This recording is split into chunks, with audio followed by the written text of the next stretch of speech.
Up, everybody? Let's make sure you can see me and hear me okay before we go any further, please. Happy Sunday to you. April 2nd. April 2nd. Dang. I love it. All right. Pardon my eyes while they dart all over the place. I'm running the old system here, so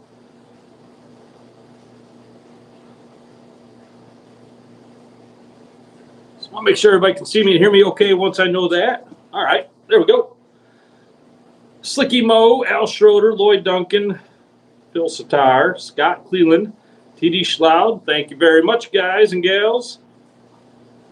Good and clear. Thanks. Man, look at everybody that's on here tonight. Jason Wilkerson, good to see you. I bet you guys will be running some tournaments here before too long. I think you got one coming up next week or the week after down there, if I remember right. Some Coho tournament, I believe. Flip around through some of the comments here. I see a lot of Tangle Tackle Army members on here. Thank you all for being a member of that. If you want to join the Tangle Tackle Army, the link to do so is down below in the comment, or in the description rather. Everything we pretty much talk about on this channel, I normally put a link down there unless I forget, which is not uncommon. But if you want to join the Army, it gets you some private access to our Discord channel, where we go on there and we talk fishing pretty much every day. We're on there. A lot of good information on there, not just myself. There's a lot of really good anglers that go on that Discord channel, and a lot of good information being passed around. So that is down below if you want to join. That'd be wonderful. Nice and Meads here. He is a moderator, also works here at Tangle Tackle in the shop. A little reminder to everybody, I don't work in the shop. I don't own the shop. The owner is one of my best friends. I'm happy to represent him in every way that we can. So I always get emails, a lot of people asking, you know, about things going on in the shop, sales, things like that. Just remember, I don't work here. I don't have anything to do with the sales, anything like that. But I'm always happy to answer questions. If you got questions, I can always find the answers for you anyway. Lance Locust saying 5x5. Cool. Glad to hear it. Hey, Kitty, you want to say hello? You just want to come up here and knock everything over, don't you? All right, say hello, wave hello, and then I'm going to put you down, okay? And then hopefully you don't come back and knock everything over. Travis Rosinski just joined the channel, or just joined the Army. All right, I'll be right back, everybody. He wants to climb up here and knock everything over, so he has to go on a little timeout.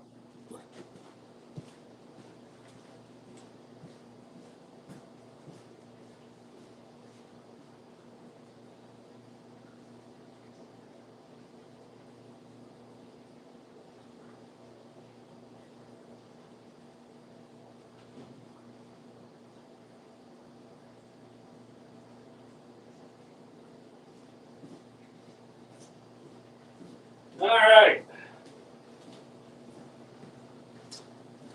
I apologize. I'm back now. It's better that I do that now. Otherwise, he'll wipe everything out for too long. Anyway, Travis Straczynski, thanks for joining up on the Army. I do appreciate it. All right. Where am I going from here? Don't forget, all of these live streams are proudly brought to you by Dreamweaver Lures. Check them out at dreamweaverlures.com. They got some of the best stuff, if not the best stuff on the Great Lakes. All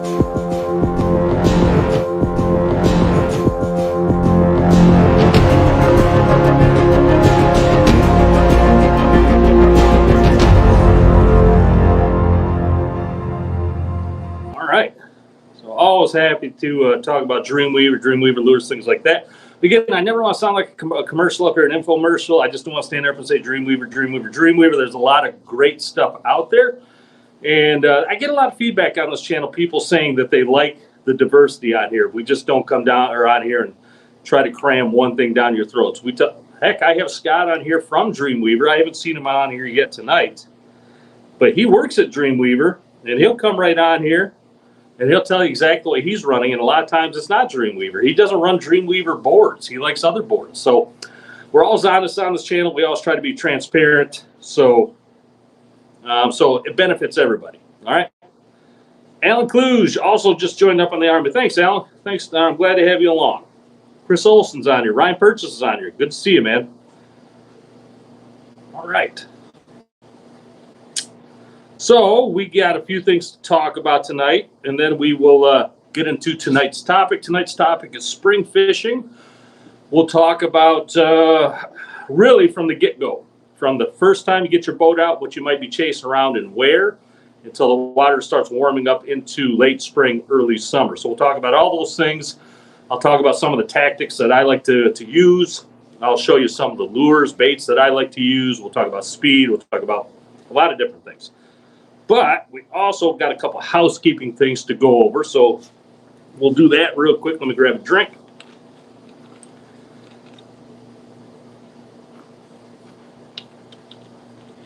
So, coming up here, second Saturday of this month,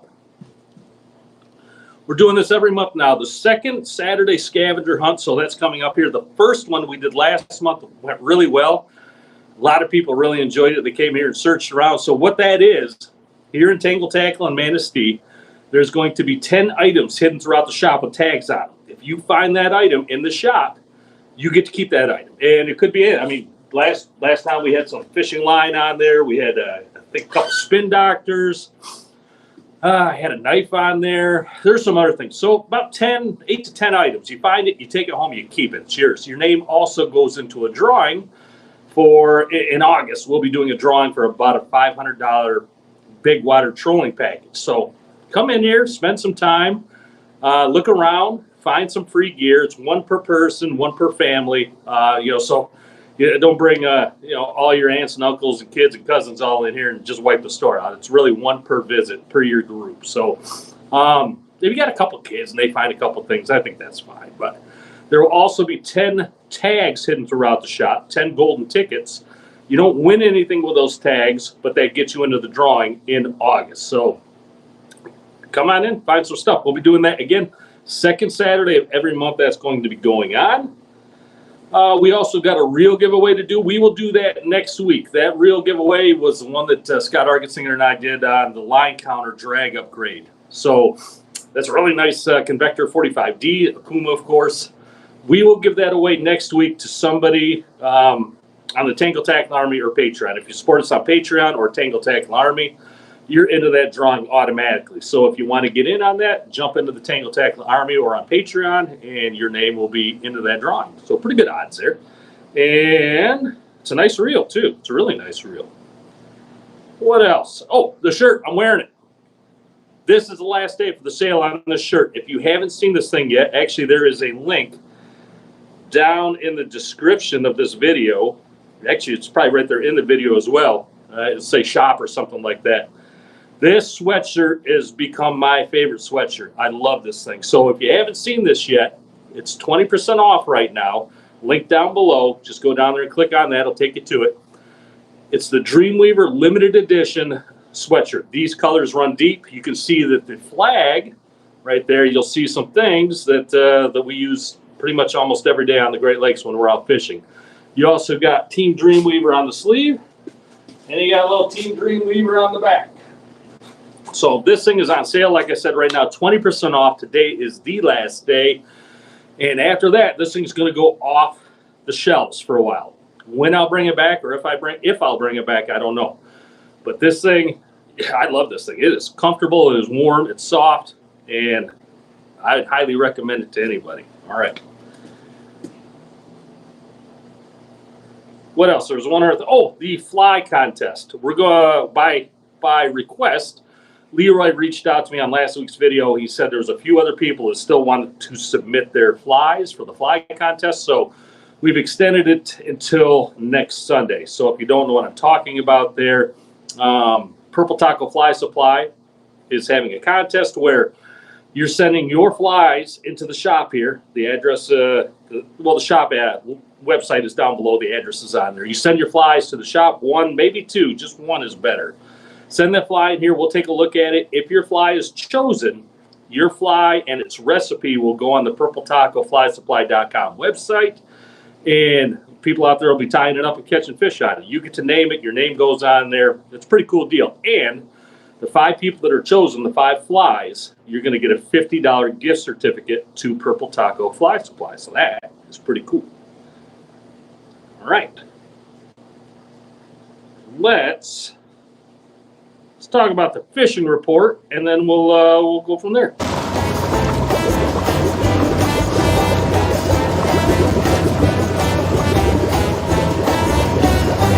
don't see that every day. All right, fishing report. Guys, gals, it's spring. Well, it's pretty darn close anyway. A lot of good perch being caught here on Manistee Lake. If you really want the details on that, I don't have it. I'm going to guess it's mostly wigglers, though. Wigglers under bobbers. I don't know exact locations, but I'm going to guess it's probably out by the buoys. If you look right off the Arthur Street boat launch, right into the lake, you'll see, I believe that's the number 9 buoy sitting right there. That's normally a pretty good location. or the Ninth Street Boat Launch is another area that's normally pretty good. So a lot of good perch reports coming in off Manistee Lake. Good pier fishing I've heard as well. People throwing spawn bags and little spoons out there. Some steelhead being caught still. A few browns being caught out there. Browns out in Lake Michigan have been doing pretty decent from what I understand. I wish I had my small boat ready. I do have a new stealth craft coming. Probably be here in October, so it's not doing me any good right now. They're building it. It just takes a while. I wish I had a small boat to get out there and chase after those things because I absolutely love brown fishing. They are one of my favorite fish on the Great Lakes. So we'll actually talk about some of the techniques for those on tonight's topic. River fishing has been really good. It's been heating up well. I've been going down to some of the local creeks. Some of the river spawn bags has been by far my best, and what I've talked to other people, their best as well. But beads are heating up as well down at Tippy Dam from what I've heard. A lot of good fish coming in down there. And of course, if you've ever been to Tippy Dam, that place can get a little crowded at times and a little nuts. So if you're heading down there, be patient, be cautious, be kind. There's plenty of fish and there's plenty of room. I think what else I want to talk about as far as fishing. Like I said, beads, spawn bags on the river, brown trout. We'll talk about some of those techniques. Pier fishing, surf fishing. That was the one that was tickling the back of my mind. Surf fishing, I've seen a few guys out there. I haven't heard much about if they're doing well or not, but I know if there's guys out there, they're probably doing okay. Surf fishing's a blast. Just chuck a spawn bag out there, let it sit in your easy chair or in your truck or your car or whatever, and wait for that rod to take off. That's a blast. And you're going to get some lake trout out there. You're going to get probably a few browns if they're around. Might even get a bonus steelhead or two. So, don't forget the poll for this week. The poll question for this week is, my go-to diver color is, and I got 4 choices up there. That's all YouTube allows me to do is 4. Black, clear, chrome or UV, or other. And then I asked you if it's an other to please put that down in the comments. So right now, we've got 150 votes on there. Black is way out in the lead at 51%, clear at 17%, chrome or UV at 21%, then other at 10%. And I always go back and read these comments when I'm done with this. And I'm always curious to see what I'm curious, especially this week, to see what the other colors are. You guys, if you've watched this channel for any length of time, you know the diver color that I run is black, and that's pretty much all I do. I have confidence in it, and if I have confidence in something, I normally do not change it. Well, it looks like Leroy Dowding from Purple Taco Fly Supply is on the chat tonight. I don't see him, but I see somebody talking to him.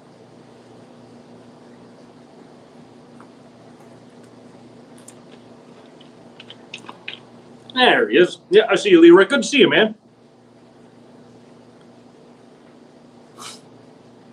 Thomas Hurley's on here. Matt Cam. Ryan Purchase saying black divers are his thing as well. Yeah, that's it for me. All right. So Tom Hurley asking if I can do a video on peanut flies. Tom, there's one on here on the channel. Just search back in there. I have a video on there from quite a ways back, sitting in my lovely basement, showing you how I figured out the easiest way to tie peanut flies. And it works pretty good. And I'll talk about peanut flies a little tonight also on some of on this upcoming topic. So there's easy ways to do it. All right. I think we can jump into the topic of the week.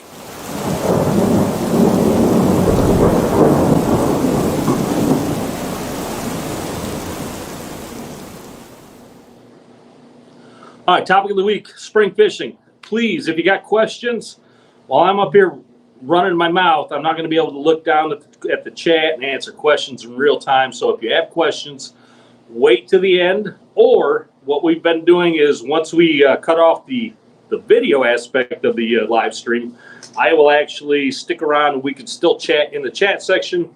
I'll answer questions for you there if I can. If I don't know the answer, I'll either make it up or I'll find somebody that knows better than I do.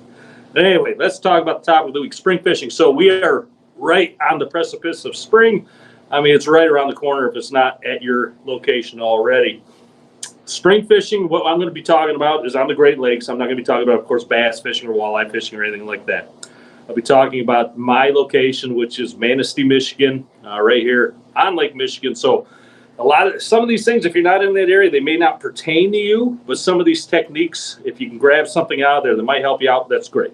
That's what this is all about.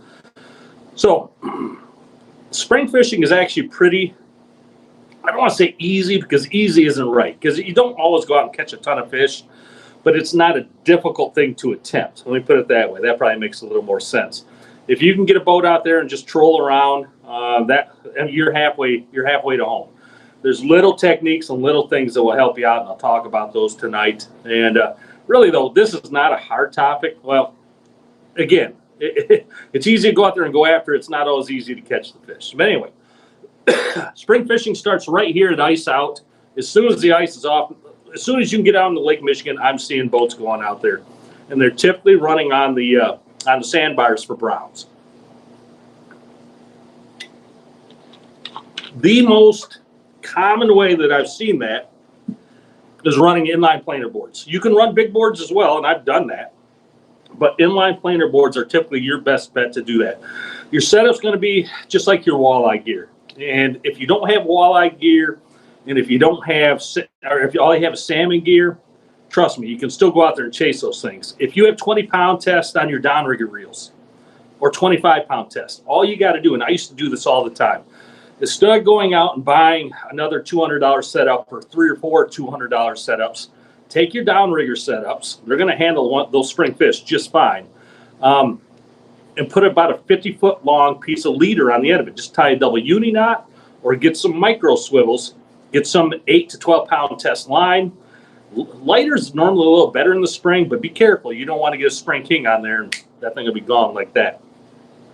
But if you get a nice 8 to 12-pound piece of line, 50 feet long, double uni knot right on the end of your downriggers, you're good to go. You're out there, and you're not blowing another $200 on another setup to go out there and chase those things. Inline planer boards, of course, I highly recommend the Dreamweaver Ninja boards. That's what I run. You can run the big boards or the little ones, the 9.5s or the 11s. It's up to you. I've done it both ways, and they both work just fine. The 9.5 might be a little better for spring fishing applications because it does have that tattletale flag on it. And sometimes if you get a 2 or 3 pound brown on there, it might not be able to pull your board back or take drag. That little tattletale might do better for you. But really, it's nothing more than taking your boat out there into the shallows. And by shallows, I mean you're almost right up on shore. I've had my inside boards almost skipping the beach before. That's how close we get for these browns. Typically on Lake Michigan, especially in this area, there's a 3 sandbar setup. I like to troll in the trough between the first and second sandbar, or in the trough between the second and the third sandbar. And what I really like to do, put 3 boards out per side, maybe 4 if I can do it. 3 is typical. And what I'll do is I will zigzag back and forth over that second sandbar. And what that's doing is putting your baits in the shallows, out of the shallows, speeding up your baits, slowing down your baits, giving those fish a good look at different aspects or different speeds. And, just a lot of different ways you can do that. But coming over that sandbar, a lot of times those fish are going to be sitting right there waiting to ambush those baits, especially browns. They love to ambush things. So as your baits come up over that sandbar, because you're zigzagging, that brown might be sitting right there and want to snag that thing. You're going to be trolling parallel to the shore. So you're not going away from the shore and back in. Troll parallel to the shore. And what I have found works really well is water temperature.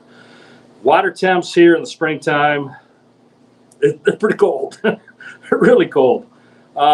Sometimes a 2 or 3 degree difference in water temperature is exactly what those fish are looking for. So if you're trolling along for these browns, and this also applies to what I'll be talking to after this, a little bit later into the year.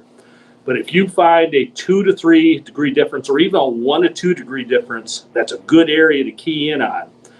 River mouse, stream mouse, things like that will hold sometimes that warmer water coming out. Also allows, it puts more things into the water as well, maybe bait fish, maybe a little more oxygen. Sometimes those things will hold that fish or those fish in that area as well. But what I like to do is if I find, first off, if I'm getting bit, I know that I'm probably in a pretty decent area. But if I'm not getting bit and all of a sudden I see a 1 to 2 degree difference on my graph, 2 to 3 degree difference, I know that might be a good area to really work. So I'll go back and forth over that area 2 or 3 times more if I keep getting bit on that thing. So what I'd like to do, I'll troll through that area, I'll turn out to the outside, and I'll troll a little deeper, maybe 20 to 25 feet. Maybe those fish are holding a little deeper in that area. Make a big circle back and around, back through that area until I know that it's either there's no fish there, or I'm doing something wrong, or maybe I caught the 1 or 2 that were in there if I was lucky. So it's a real good thing to look for those different water temps. That's normally going to hold fish. Like I said, stream mouse, river mouse, little things like that are good things to key in on, and just work those areas slowly. Speed can be crucial on spring fishing. If you think about it, if you're super cold, you're not real eager to go do a whole lot either, are you? Well, the fish are the same way. Springtime, they're a little more lethargic, so slower speed typically will do a little better for you. 1.8 to 2.2 is normally my target area. All right. Let me show you some of the things that I absolutely love to troll for brown trout. Those are right down here.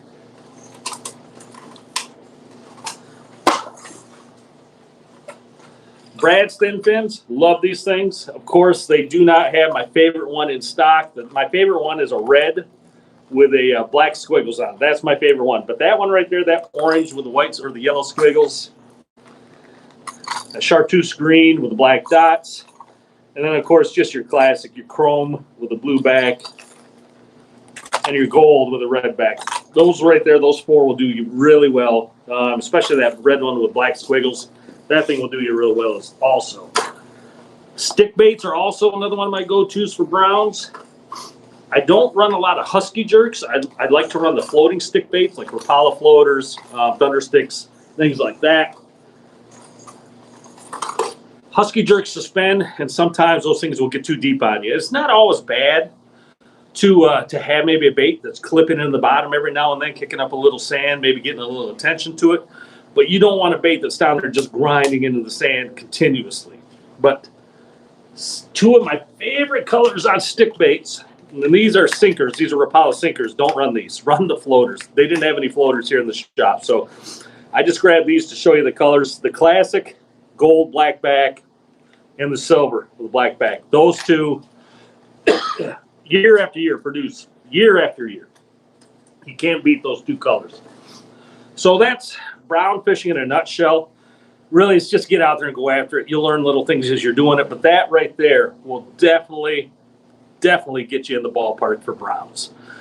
Now, as the water starts warming up a little more, the browns push off the beaches. They're in there chasing bait around. But as the browns push out and the water starts warming up a little more, we start really keying in on that 15, 20, all the way up to 40-foot range for spring fishing. And it really, the technique doesn't change much at all. This might be a really quick topic because there's not a whole lot to it. A lot more to be learned by just going to do it than just me talking about it. But the technique doesn't change much at all. We're still trolling parallel to the shoreline. We're out in a little deeper water. And now we're starting to deploy a much bigger spread. So I might be running all 3 downriggers. I'm normally running at least 2 divers. Slide divers absolutely shine in spring fishing. If you got slide divers, this is the time you're going to be wanting. One of the times you're going to want to use them. Slide divers, downriggers, long lines as well. You can still run those flat lines, non-weighted lines with stick baits still on them if you want to. But 1, 2 color, 3 color, 4 colors, and 5 colors really start playing into the game right there. So I start moving away from stick baits as the water starts warming and the browns push off. Now we're going to start to be getting a lot of lake trout in those shallows, spring kings, coho. I wish we had coho up here in the spring like many people do downstate. Absolutely phenomenal fishing. I've been seeing so many good posts on Facebook about the coho fishing that's going on down there. Man, is that's just wild. I can't wait to I'm actually going down there in a couple weeks to do a little fishing down there. I cannot wait to go down there and give it a rip.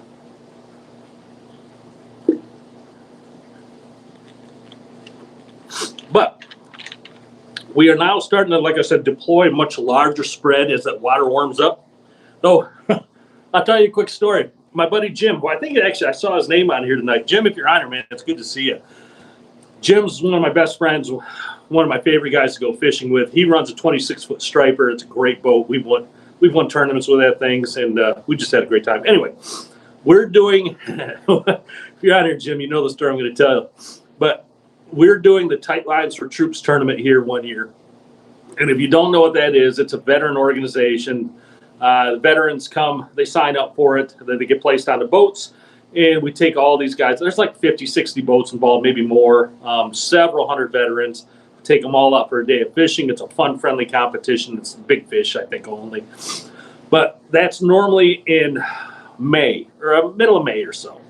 So this one year, we throw the veterans on Jim's boat, and Jim's driving, so I'm sitting in the back, and we talked about where we're going to go beforehand, and we talked about we're going to run to the Onion. Now, if you're in Manistee, you probably know what the Onion is, but if you don't, the Onion is a water tower just to the north of the Manistee Pier heads, and it's typically a good place to go for spring fishing. There's normally some fish around there in the shallow. So Jim takes off north, and he's running, and I'm watching to my left, and I see the Onion go by, and we're not stopping. We're still going, and we're still going, and we're still going. So I just kick back, and I was like, Jim's a good fisherman. He knows what he's doing.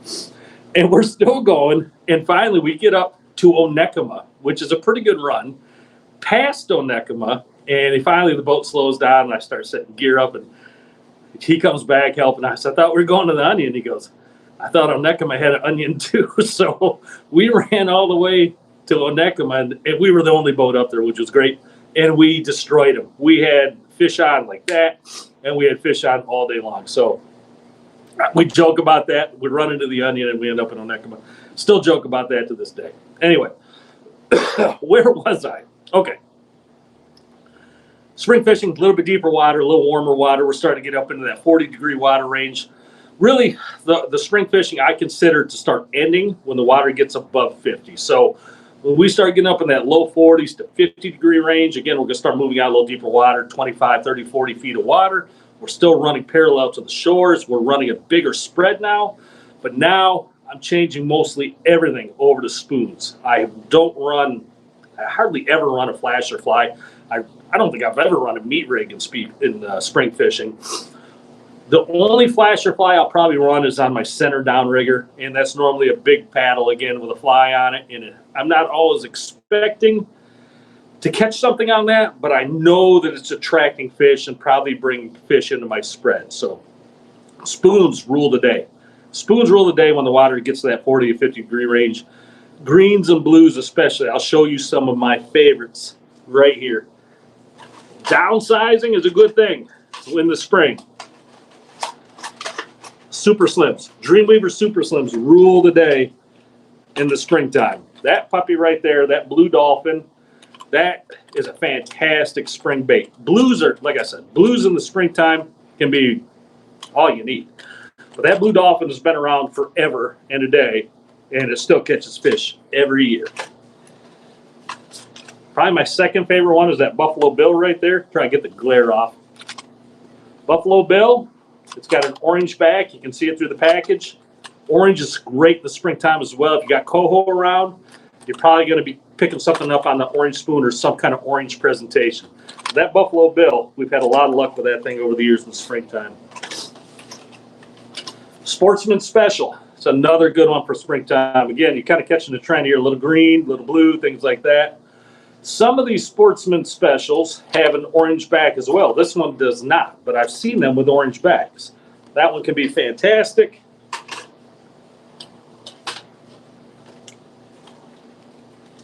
Firefly, again, a little orange in there, a little glow, black dots. If you got coho in your area, lake trout will gobble up that orange as well. Steelhead, of course, if you got steelhead roaming around, that will work as well. Mixed veggie, that thing's been around forever and a day as well. That thing still goes out for me every springtime. The Rasta Goose,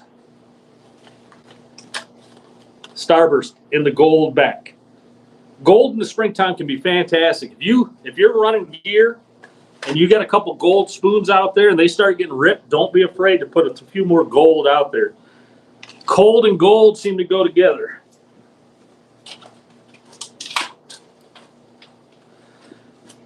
So what I'll do typically is I'll set my center downrigger pretty close to bottom, maybe 4 or 5 feet off the bottom. Then I'll vary my other 2 downriggers. Typically, if I'm running, say, 30 foot of water, I'll probably have one at about 10, one at about 20, the deeper one all the way almost on the bottom. And I like to stagger those that way. Leave some things up high. There's going to be fish all through the water column. The water's cold, so they're not sitting on a temp break or anything. They're going to be staggered throughout the water column. For long lines, I'm normally running a 2-color, 3-color, or 4-color on one side, and a 2-color, 3-color, and a 5-color on my outside, my deeper side. So that 5-color is going to be a little bit deeper, of course. I want that to be on the deeper side of my boat. Slide divers, like I said, slide divers are fantastic in the springtime. You can set a longer lead. You can run spoons off them really, really easy. That's typically what I like to do, spoons off my slide divers. And then downriggers, spoons. Like I said, the deepest one, flasher fly most likely, and then spooned off my other ones. And don't forget to run sliders on them. Even though you're shallow water fishing, run a slider on them because you'll still get fish, like I said, throughout that entire water column. So those sliders will sometimes still get bit. Those small spoons, like I've talked about before, like the Dreamweaver worm burners, the Stinger Scorpions, those are fantastic spoons to run on your sliders in the springtime. They work throughout the summer as well, but they're fantastic in the springtime. Speed, about the same thing. I still like to slow it right down. Slow it down 1.8 to 2.2. The fish, like I said, they're a little lethargic. They're not looking to really chase something down hard. And even though we're off the sandbars, it's still a good idea if you have room and you're not running into anybody else. It's still a good idea to throw a little zig and zag in there every now and then.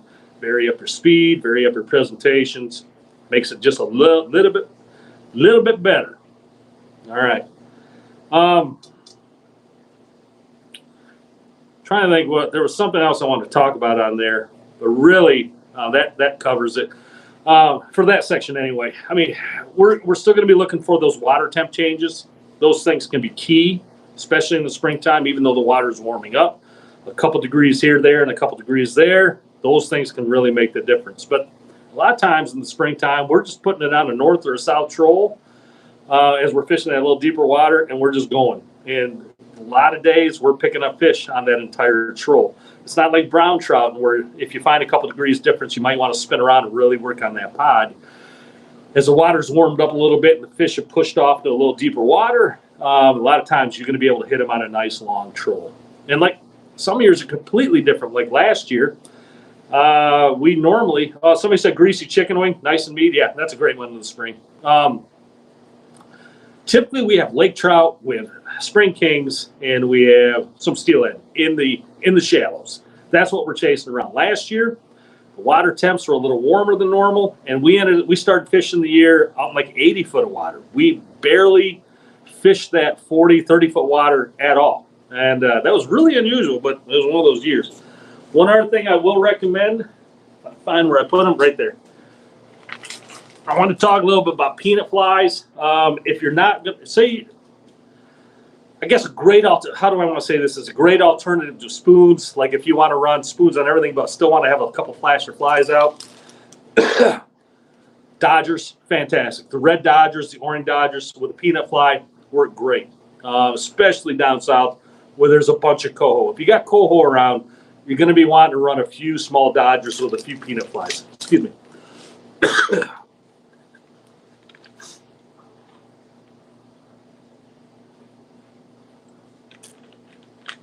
If you cannot get your hands on the red Dodgers, and since Lure Jensen quit making those things, although I still think you can find them some places, my favorite alternative, and really this might be my first go-to anyway, the 6-inch Dreamweaver Spin Doctors. The orange, coho dots.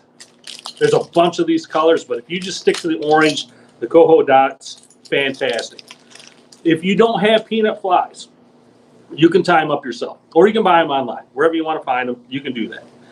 But if you just want a nice, quick, easy alternative, grab a normal trolling fly. And this is a great one right here for a peanut fly. This is the KRW Uncle Steve.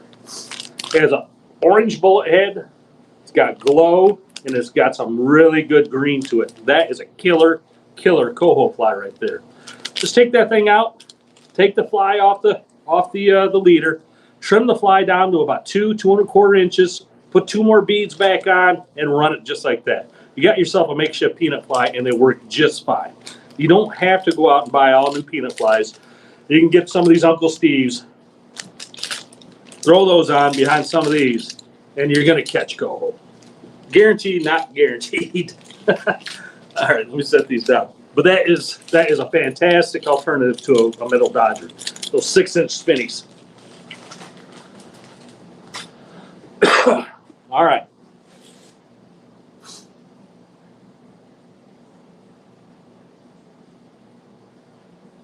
See, Blind Osprey's on here saying that they've been running. Coho are a different animal. Yeah, Tim, I absolutely hear you. He's running 2.7 to 3 miles an hour down there for the coho. Yeah, coho are completely different. They'll chase those things down there. They're highly aggressive cohos. They are just, there's nothing to be said on a coho than they're just coho. They can mess some gear up, and they can fight like a freight train. All right, guys, gals, like I said, this is not, the spring fishing is not a difficult task to attempt. It can be a difficult task to accomplish, but it's not a difficult task to just get out there and go for it. So what we talked about tonight should get you in the right direction, should get you in the ballpark at least for some of the gear you want to get. Like I said, if you got salmon gear, you don't have to go out and break the bank and get all new stuff. Take that little tip I taught you about just put some leaders on your salmon gear. It's a great way to save some money. If you got walleye gear, that's a great way to go as well. Then, of course, as the water starts warming up, we push off a little deeper water. We start deploying our normal salmon type gear. All right. So if you have questions on this topic, I'm happy to hear them. There's a lot of good fishermen on here, and I'm always happy to read the comments and read what other people say. You know, I'm not the best at this. I've said that a million times. I don't think anybody's the best at this. I don't think that's even possible. There's people, of course, that are a lot better than others, but I don't consider myself that way. So I love reading what other people put in the comments, and I learn every day or every Sunday on here as well. So anyway, let's open up the questions, see what we got going on. We got 215 people here. Thanks everyone for being here. We got a bunch of chat coming in. So last time I was in the shop and the cat was here, I had a cough going on, and it was not. So a lot of people are saying I must be allergic to the cat. That is not it. I just get talking on these things. I've been talking now for a long time, and my throat just gets a little dry. But that was clever. People saying I must be allergic to the cat. Matt Cam saying browns are edible, but not the best in your opinion. Hey, opinions matter, and you're entitled to it. I love browns, but if that's not your thing, no worries.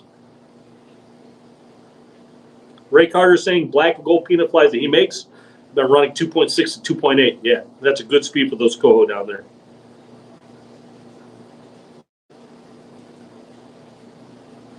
Steve Eddie asks, is 10 or 12 feet long enough for leader on your salmon rods for brown?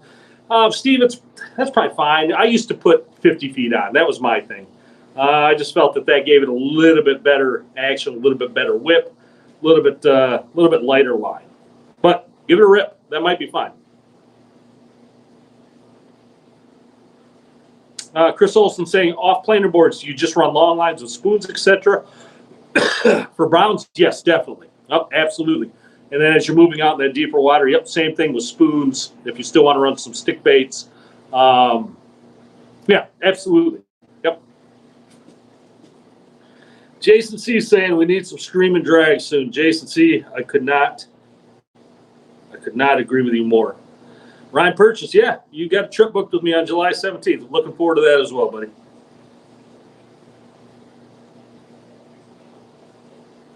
TD Schlatt saying, aside from beach combing, how deep do you target your spring fish? TD, or Tim, I know that's your name.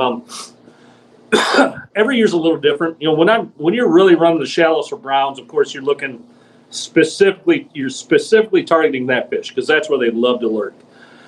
As you push out in that deeper water, the browns disappear, and you start getting a lot more lake trout. You get a ton of lake trout. You start getting the kings, and you'll start getting a few steelhead as well. You might be all the way out to 80 foot of water on some days. You might be all the way back into 30 feet of water on another day. You got to go out there and you got to work it, and you got to start figuring the things out. Watch the water temps. So as they rise, so does my depth goes down. So as the water temps come up, I start pushing out to deeper water. All right, it's a good way. It's typically a good way to find fish. Tom Hurley saying 25, 50, 75 coppers in the springs. Yeah, absolutely. And that's just like the 2-color, 3-color, 5-color lead cores. Yeah, absolutely. Kevin Gill is saying black and gold J11 Rapala. Yeah, that thing's deadly. Absolutely. Martha Gold asking, when do you start targeting spring kings? So Martha, really, we're targeting spring kings through that entire section. Once we're done with browns, we're really targeting the spring kings. You can't really differentiate.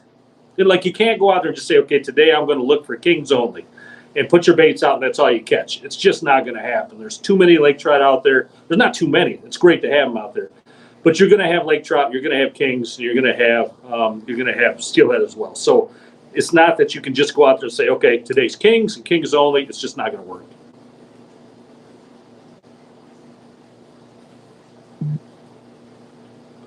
Nice to meet asking, or somebody asked, how long of a lead off the 6-inch spinny? 18 to 20 inches is perfect right there. 3 times the length of the Spin Doctor, 18 inches. 18 to 20 inches will work just fine for you.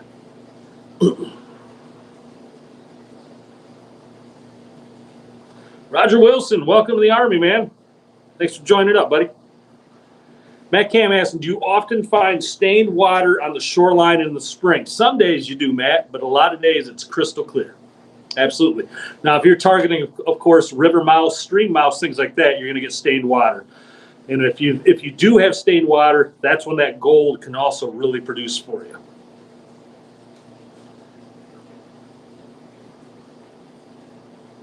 Have a clue saying you're in Minnesota, but you like the info. I'm glad it's working for you then, Alan. Ryan Purchase, do I ever run slide divers? I'm sorry, I just forgot how to speak English. Do I ever run slide divers for browns on the shorelines? No, I don't. It's pretty much a 6-rod, maybe an 8-rod spread, all flat lines, maybe a 1 or a 2 color, and typically, like I said, all stick baits for me. That or thin fins. Not typical. Not saying you couldn't do it, but it's not typical for me.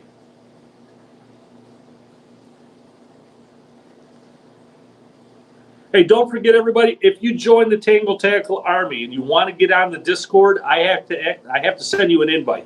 So send me an email, please. My email is down below. If you're in the Army, if you join the Tangle Tackle Army, send me an email. I will send you that Discord invite once I check everything out. And if you're good to go, you'll get on there, no problem. Frank Gallamew, oh man, I apologize. Says he catches a lot of browns on orange and silver little Cleos. Yeah, another really, really good bait. Now, Wisconsin brown fishing, that's a totally different animal. I would love one of these years to go over there and chase browns in Wisconsin. If anybody's over there and you ever got an open seat, send me an email, man. I will jump on board anytime, because you guys tear them up in the spring. Tear them up.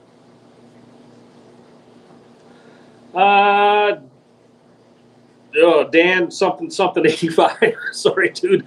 What water temps am I speaking of when I say higher temps? So spring fishing for me is, like I said, it's really first ice out up to the waters when they hit about 50 degrees. So that's the temps. That's my envelope right there.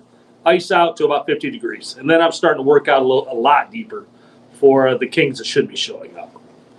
We're starting to get in that 80-foot range, 89, 100-foot range. Sometimes we're back into the 50-foot range. But as those water temps start coming up, the spring kings, the kings in general, they like to push out a little deeper.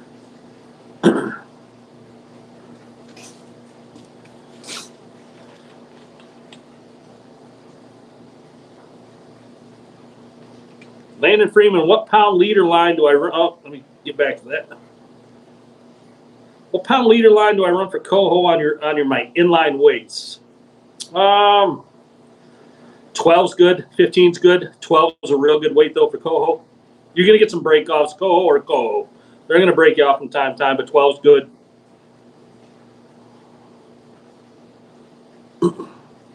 Matt Cam asking if I've ever fished the Niagara Bar for spring salmon. Matt, I have not. And again, if there's anybody out there that's got an open seat, I would gladly make the drive. I would love to go out there and fish that area.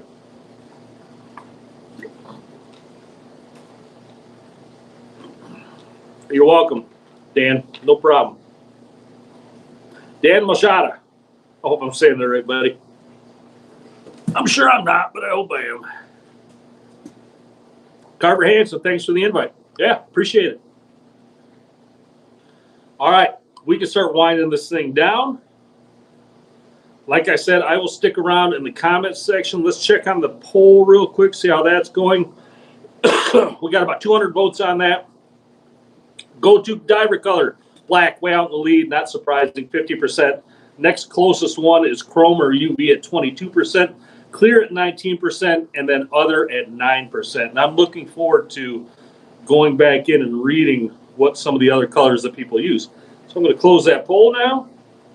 I'm going to start shutting down the live stream. We will stay in the chat, like I said. If you got any questions, stick around. I'm happy to talk to you. And then we'll go from there. Don't forget, real giveaway next week.